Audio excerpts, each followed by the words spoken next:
નમસ્કાર મિત્રો, જય માતાજી। તો મિત્રો, આશા રાખું છું કે તમે બધા મજામાં જ હશો। તો સૌપ્રથમ તમને બધાને સોરી, કેમ કે વિડીયો બનાવવામાં થોડોક લેટ થઈ ગયો, કેમ કે થોડી તબિયત ખરાબ હતી એટલા માટે થોડો લેટ થઈ ગયો।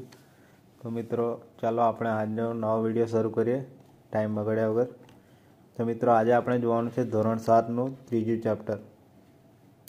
તો ત્રીજા ચેપ્ટરનું નામ છે મુગલ સામ્રાજ્ય। તો મિત્રો, આ ચેપ્ટરની અંદર આપણે ચર્ચા કરીશું મુગલ શાસકો વિશે, જેવા કે બાબર, હુમાયુ, અકબર, જહાંગીર, શાહજહાં, ઔરંગઝેબ અને તેમના સમકાલીન રાજાઓ જેવા કે રાણા સાંગા, મહારાણા પ્રતાપ, વીર દુર્ગાદાસ રાઠોડ અને છત્રપતિ શિવાજી મહારાજ વગેરેની આપણે આજના વિડીયોના અંદર ચર્ચા કરવાના છે। તો મિત્રો, સૌપ્રથમ મુગલ સામ્રાજ્યની શરૂઆત કેવી રીતે થઈ છે તે વિશે થોડી માહિતી લઈ લઈએ। તો મિત્રો, ભારતમાં મુગલ વંશની સ્થાપના ઈસવીસન 1526માં બાબરે કરી હતી। તો મિત્રો, આ બાબરનું મૂળ નામ શું હતું? ઝહીરુદ્દીન મોહમ્મદ બાબર હતું। બાબર અને ઇબ્રાહિમ લોદી વચ્ચે પાણીપતનું યુદ્ધ થયું હતું। કઈ તારીખે થયું હતું મિત્રો યુદ્ધ? 20 એપ્રિલ 1526, જે મિત્રો પાણીપતના પ્રથમ યુદ્ધ તરીકે જાણીતું છે। મિત્રો, બાબરે આ યુદ્ધની અંદર તોપનો ઉપયોગ કર્યો હતો અને ઇબ્રાહિમ લોદીને હરાવ્યો હતો। મિત્રો, ઇબ્રાહિમ લોદી હારતા જ ભારતની અંદર મુગલ સામ્રાજ્યની સ્થાપના બાબર દ્વારા કરવામાં આવે છે। તો મિત્રો, હવે આપણે જાણીશું મુગલ શાસકો વિશે। તો મિત્રો, આ મુગલ શાસકો જે છે તેમને લાઇનમાં યાદ રાખવા માટે એક શોર્ટકટ કી છે ભજ6। તો એની અંદર આ બીનો મતલબ થાય છે બાબર, એચનો મતલબ થાય છે હુમાયુ, એનો મતલબ થાય છે અકબર, જેનો મતલબ થાય છે જહાંગીર, એસનો મતલબ થાય છે શાહજહાં અને ઓનો મતલબ થાય છે ઔરંગઝેબ। મિત્રો, આ શોર્ટકટ કી યાદ રાખશો તો તમને બધા જ રાજાઓ, મુગલ શાસકો લાઇન ટુ લાઇન યાદ રહેશે। તો મિત્રો, સૌપ્રથમ આપણે શરૂઆત કરવાની છે બાબર, જેને મિત્રો ભારતની અંદર મુગલ સામ્રાજ્યની સ્થાપના કરી હતી। તો મિત્રો, બાબરનો સમયગાળો છે ઈસવીસન 1526થી 1530। તો મિત્રો, બાબર ફારસી અને અરબી ભાષાનો જાણકાર હતો। તેની આત્મકથા તુઝુકે બાબરી એટલે કે બાબરનામા હતી। તો મિત્રો, બાબર પછી આવે છે દિલ્હીની ગાદીએ હુમાયુ। હુમાયુનો સમયગાળો છે ઈસવીસન 1530થી 1540, ઈસવીસન 1556-55। તો મિત્રો, હુમાયુનો અર્થ થાય છે નસીબદાર। તેને મિત્રો ગુજરાતના સુલતાન બહાદુર શાહ અને બિહારના શક્તિશાળી શાસક શેરશાહ સાથે યુદ્ધ કર્યા હતા। ઈસવીસન 1540માં કનોજના યુદ્ધમાં શેરશાહે હુમાયુને હરાવીને ભારતની બહાર કાઢી મૂકે છે। મિત્રો, આ ખૂબ જ ઇમ્પોર્ટન્ટ બની રહેશે। આ મિત્રો ઘણી બધી એક્ઝામોમાં પૂછાઈ ગયું છે કે કનોજના યુદ્ધમાં હુમાયુને કોણ હરાવે છે? તો શેરશાહ સૂરી।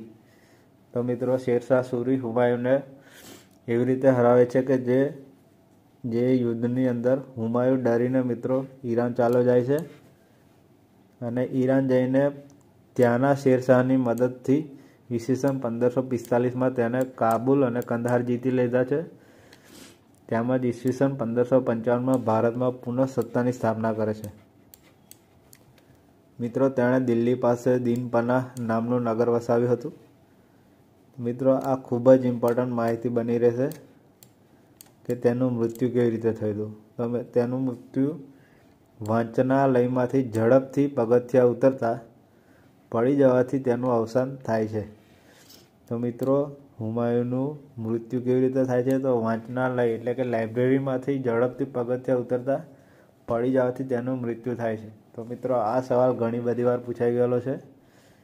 હવે મિત્રો, આપણે જોઈશું તેનો સમકાલીન રાજા એટલે કે શેરશાહ સૂરી, જે મિત્રો હુમાયુને હરાવી દે છે અને હુમાયુ ડરીને ઈરાન ચાલ્યો જાય છે। તો શેરશાહ સૂરી 1540થી 1545। શેરશાહ સૂરીનું મૂળ નામ ફરીદ ખાન હતું। મિત્રો, આ ક્વેશ્ચન ઘણો બધો ઇમ્પોર્ટન્ટ બની રહેશે, કેમ કે હવે ક્વેશ્ચનનું લેવલ હવે વધતું જાય છે। તો એ હિસાબથી કોઈ રાજા આપી દે એક સાઈડ રાજાઓના નામ આપી દે એક સાઈડ અને બીજી બાજુ સામે તેના ઉપનામો આપી દે, તો આવું પણ બની શકે મિત્રો. તો મિત્રો હુમાયુને હરાવીને ભારત પર પોતાની સત્તા સ્થાપી અને રૂપિયાનું ચલણ, તો મિત્રો આ રૂપિયાનું ચલણ જે શરૂઆત કોને કરાવી હતી? શેરશાહ સૂરીએ કરાવી હતી રૂપિયાના ચલણની. તો મિત્રો આ શેરશાહ સૂરી જે છે તેને ગ્રાન્ડ ટ્રંક રોડનું પુનઃનિર્માણ કરાયું હતું. મિત્રો આપણે ગ્રાન્ડ ટ્રંક રોડ વિશે ભણી ચૂક્યા છે કે જેનું નિર્માણ કોને કરાવ્યું હતું? ચંદ્રગુપ્ત મૌર્યએ. તો એનું પુનઃનિર્માણ કોણ કરાવે છે? શેરશાહ સૂરી.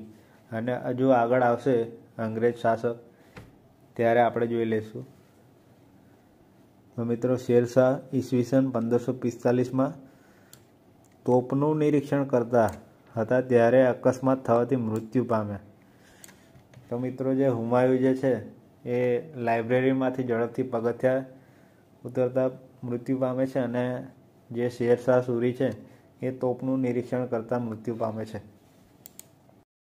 તો મિત્રો હુમાયુનું મૃત્યુ થઈ જાય છે ઈસવીસન 1556માં અને એનું મૃત્યુ થતાં દિલ્હીની ગાદી આવે છે અકબર. તો મિત્રો અકબરનો સમયગાળો છે ઈસવીસન 1556થી 1605. તો મિત્રો આ અકબરનો જન્મ છે 1542માં અમરકોટના હિન્દુ રાજપૂત રાજાના ઘરે થાય છે અને હુમાયુના અવસાન બાદ માત્ર 14 વર્ષની વયે દિલ્હીની ગાદી આવે છે. હુમાયુના અવસાન બાદ અકબર અને હેમુ વચ્ચે ઈસવીસન 1556માં પાણીપતનું બીજું યુદ્ધ થાય છે, જેમાં અકબરનો વિજય થાય છે. બીજું યુદ્ધ છે અકબરનું, જે અકબર અને મેવાડના મહારાણા પ્રતાપ વચ્ચે હલ્દી ઘાટીનું યુદ્ધ થાય છે. અકબરે ફતેપુર સિકરીને પોતાની રાજધાની બનાવી અને ભવનોનું નિર્માણ શરૂ કરાવ્યું હતું. મિત્રો અકબર જે છે એ કેવો રાજા છે? તો બિન સાંપ્રદાયિક રાજા હતો. તેને બધા ધર્મને એકઠા કરવા દીન-એ ઇલાહી, મિત્રો આ ખૂબ જ ઇમ્પોર્ટન્ટ બની રહેશે, દીન-એ ઇલાહી નામના સંપ્રદાયની સ્થાપના કરી હતી. તો અકબરે કયા સંપ્રદાયની સ્થાપના કરી હતી? દીન-એ ઇલાહી. મિત્રો અકબર જે હતો એ સતી પ્રથા અને બાળ લગ્નનો વિરોધી હતો અને ઈસવીસન 1605ની અંદર તેનું મૃત્યુ થાય છે. અને અકબરના મૃત્યુ બાદ દિલ્હીની ગાદી આવે છે જહાંગીર. જહાંગીરનો સમયગાળો છે ઈસવીસન 1605થી 1627. જહાંગીરની પત્નીનું નામ શું હતું? નૂરજહાં. જહાંગીરના સમયમાં ચિત્રકલાનો ખૂબ જ વિકાસ થયો હતો. મિત્રો આ ખૂબ જ ઇમ્પોર્ટન્ટ માહિતી બની રહેશે, મોસ્ટ આઈએમપી બની રહેશે કે ચિત્રકલાનો વિકાસ, સૌથી વધુ વિકાસ કયા રાજાના સમયમાં થયો હતો? તો જહાંગીર. ઈસવીસન 1627માં તેનું અવસાન થાય છે અને જહાંગીર બાદ દિલ્હીની ગાદી આવે છે શાહજહાં. શાહજહાંનો સમયગાળો છે ઈસવીસન 1627થી 1658. શાહજહાંનું હુલામણું નામ શું હતું? ખુર્રમ. મિત્રો મેં હમણાં આગળ વાત કરી કે એક બાજુ રાજાઓના નામ મૂકી દેશે અને એક બાજુ તેમના હુલામણા નામ મૂકી દેશે, અને એવી રીતે હવે જોડકાના ક્વેશ્ચન પૂછાવાની પૂરેપૂરી સંભાવના રહેલી છે. તો મિત્રો આ શાહજહાં જે છે તેને તાજમહલનું નિર્માણ કરાવ્યું હતું, એ તો બધાને ખ્યાલ જ છે. અને તેને ત્યારબાદ આવે છે ઔરંગઝેબ દિલ્હીની ગાદીએ. તેનો સમયગાળો છે ઈસવીસન 1658થી 1707. શાહજહાંના મોટા પુત્ર દારા શિકોહ અને ઔરંગઝેબ વચ્ચે સંઘર્ષો થયા અને અંતે ઔરંગઝેબે પોતાના ત્રણેય ભાઈઓની હત્યા કરી અને દિલ્હી ગાદીએ બેઠો. ઔરંગઝેબનો જન્મ મિત્રો ક્યાં થયો હતો? આ ક્વેશ્ચન ઘણી બધી વાર પૂછાઈ ગયેલો છે કે ઔરંગઝેબનો જન્મ કયા સ્થળે થયો હતો? તો ગુજરાતની અંદર દાહોદમાં થયો હતો અને ઈસવીસન 1707માં તેનું મૃત્યુ થાય છે. તો મિત્રો આ બાબર, હુમાયુ, અકબર એ બધા રાજાઓ હતા. એના સમકાલીન રાજાઓમાં રાણા સંગ્રામસિંહ, મહારાણા પ્રતાપ, વીર દુર્ગાદાસ રાઠોડ અને છત્રપતિ શિવાજી મહારાજ જેવા રાજાઓનો સમાવેશ થાય છે. તો ચલો આપણે એમની ચર્ચા કરીએ. તો સૌપ્રથમ આવે છે રાણા સંગ્રામસિંહ એટલે કે રાણા સાંગા. બાબરના સમકાલીન મેવાડના રાણા સંગ્રામસિંહ રાણા સાંગા તરીકે પ્રખ્યાત હતા. બાબર સામેના ખાનવાના યુદ્ધની અંદર તેમની હાર થાય છે. તો મિત્રો બાબરના સમકાલીન કયા રાજા હતા? રાણા સંગ્રામસિંહ. મહારાણા પ્રતાપસિંહ. મુગલ સામ્રાજ્યમાં અકબરની સામે મેદાને પડનાર મહારાણા પ્રતાપ મેવાડના પ્રતાપી રાજવી હતા. ઈસવીસન 1576માં હલ્દીઘાટીના પરાજય બાદ રાણા પ્રતાપ ગોગુંડામાં રાજધાની લઈ ગયા અને જીવનના અંત સુધી યુદ્ધ કરતા રહ્યા. 51 વર્ષની ઉંમરે તેમનું અવસાન થાય છે. તો મિત્રો 1576માં હલ્દીઘાટીના પરાજય બાદ રાણા પ્રતાપ ક્યાં રાજધાની લઈ ગયા? ગોગુંડામાં. હવે આવે છે મિત્રો વીર દુર્ગાદાસ રાઠોડ. દુર્ગાદાસ રાઠોડ મારવાડના શાસક જસવંતસિંહના મંત્રી અશ્કરોન રાઠોડના પુત્ર હતા. મિત્રો આ ક્વેશ્ચન ઘણી બધી વાર પૂછાઈ ગયેલો છે અને બધાની અંદર કન્ફ્યુઝન ઊભું થાય છે કે વીર દુર્ગાદાસ રાઠોડ કોના પુત્ર હોય છે? અશ્કરોન રાઠોડના. તેમની તુલના રાણા પ્રતાપ સાથે કરવામાં આવે છે. ઔરંગઝેબના સમયે તેમનું આધિપત્ય સ્વીકાર્યું ન હતું. તો મિત્રો જે ઔરંગઝેબ છે એ બહુ પ્રેશર આપે છે પણ તો એમનું આધિપત્ય સ્વીકારતા નથી વીર દુર્ગાદાસ રાઠોડ. છત્રપતિ શિવાજી મહારાજ. ભારતના રાજાઓમાં સ્થાન પામનાર છત્રપતિ શિવાજી મહારાજ મરાઠા સામ્રાજ્યના સ્થાપક હતા. તો મિત્રો મરાઠા સામ્રાજ્યનું સ્થાપક કોણ હતું? છત્રપતિ શિવાજી મહારાજ. ઈસવીસન 1627માં તેમનો જન્મ શિવનેરી મહારાષ્ટ્રની અંદર થાય છે. માતાનું નામ હતું જીજાબાઈ અને પિતા શાહજી હતા. તેમના ગુરુ સમર્થ રામદાસ અને દાદા કોંડદેવ તેમના ગુરુ હતા. 40થી વધારે કિલ્લાઓ જીત્યા હતા. ઈસવીસન 1674માં રાજગઢમાં તેમનો રાજ્યાભિષેક થયો હતો. તેમના મંત્રીમંડળને અષ્ટપ્રધાન મંત્રીમંડળ કહેવામાં આવે છે. આ ક્વેશ્ચન મિત્રો ઘણી બધી વાર પૂછાઈ ગયેલો છે અને ઈસવીસન 1628માં તેમનું અવસાન થાય છે. મુગલ વહીવટી તંત્રમાં ગુપ્તચરો વકિયાનવીસ તરીકે ઓળખાતા હતા. અકબરે ભારતમાં એક નવી જ મહેસૂલી વ્યવસ્થાનો આરંભ કર્યો જેને મનસબદારી વ્યવસ્થા તરીકે ઓળખવામાં આવતી હતી. મહેસૂલનો દર 1/3 ભાગ જેટલો હતો અને અકબરની મહેસૂલી વ્યવસ્થાનો સ્થાપક કોણ હતો? ટોડરમલ. આ ક્વેશ્ચન ઘણી બધી વાર પૂછાઈ ગયેલા છે મિત્રો. આ બધા ઇમ્પોર્ટન્ટ ક્વેશ્ચનો છે. હવે જોઈ લઈએ આપણે મુગલકાલીન સંસ્કૃતિ. અકબરે આગ્રાનો કિલ્લો બંધાવ્યો હતો અને આગ્રાથી 36 કિલોમીટર દૂર ફતેપુર સિકરીમાં વિશિષ્ટ બાંધકામો કર્યા હતા. ગુજરાત વિજયની યાદમાં અકબરે બુલંદ દરવાજાનું નિર્માણ કરાવ્યું હતું. જહાંગીરના સમયમાં બાંધકામમાં સંગેમરમર શું છે મિત્રો? એક જાતનો પથ્થર છે, આરસ પહાણ જેવો, નો ઉપયોગ થતો હતો. શાહજહાંનો સમય મુગલ સામ્રાજ્યનો સ્થાપત્ય કલાનો સુવર્ણ યુગ હતો. તેણે આગ્રામાં તાજમહલ અને મોતી મસ્જિદ તેમજ દિલ્હીમાં પ્રસિદ્ધ લાલ કિલ્લાનું નિર્માણ કરાવ્યું હતું.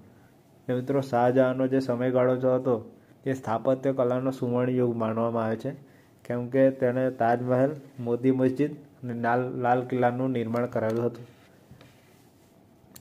ઔરંગઝેબે પોતાની પત્નીની યાદમાં ઔરંગાબાદમાં રબિયા ઉદ દૌરાનો મકબરો બંધાવ્યો હતો જે તાજમહલ જેવો જ રચનાત્મક હતો. ચિત્રકલા જોઈ લઈએ. જહાંગીરના સમયમાં તેનો ખૂબ જ વિકાસ થયો હતો. અકબરના સમયમાં જસવંત અને બસાવન નામના મહાન ચિત્રકારો હતા. તેમણે ફારસી કથાઓ, મહાભારતના અનુવાદના પુસ્તકો અને અકબરનામામાં પુષ્કળ સુંદર ચિત્રો દોર્યા હતા. તો અકબરના સમયમાં કયા બે ચિત્રકારો વિશ્વવિખ્યાત હતા? જસવંત અને બસાવંત નામના ચિત્રકારો. જહાંગીરનો મંસૂર નામનો ચિત્રકાર વિશ્વવિખ્યાત હતો. મિત્રો આ બે જે છે એ ખૂબ જ ઇમ્પોર્ટન્ટ બની રહેશે. સાહિત્ય જોઈ લઈએ થોડું. અબુલ ફઝલે અકબરનામામાં અકબરની જીવનકથા આલેખી છે. તો અકબરની જીવનકથા કોણે લખી છે? તો અબુલ ફઝલે. તેણે મહાભારતનો પણ અનુવાદ કર્યો હતો. સંગીત. અકબર સંગીતનો જ્ઞાતા હતો. મિત્રો આ ક્વેશ્ચન પૂછી જાય ગૂગલી ક્વેશ્ચન તરીકે કે અકબર શેનો જ્ઞાતા હતો? તો સંગીતનો. તેના નવરત્નોમાં તાનસેન મહાન શાસ્ત્રીય ગાયક હતો. તેના નવરત્નોની અંદર તાનસેનનો પણ સમાવેશ થતો હતો. સમાપન. ઈસવીસન 1526માં સ્થપાયેલ મુગલ સામ્રાજ્ય ઈસવીસન 1707માં ઔરંગઝેબના મૃત્યુ બાદ પતન તરફ ધકેલાવ્યું. તો મિત્રો આશા રાખું છું કે તમને આ વિડીયો ખૂબ જ પસંદ આવ્યો હશે. તો પસંદ આવ્યો હોય તો લાઇક, શેર, સબસ્ક્રાઈબ કરવાનું ભૂલતા નહીં. અને કોઈ પણ ડાઉટ હોય તો કોમેન્ટ કરતા રહેજો. જય માતાજી.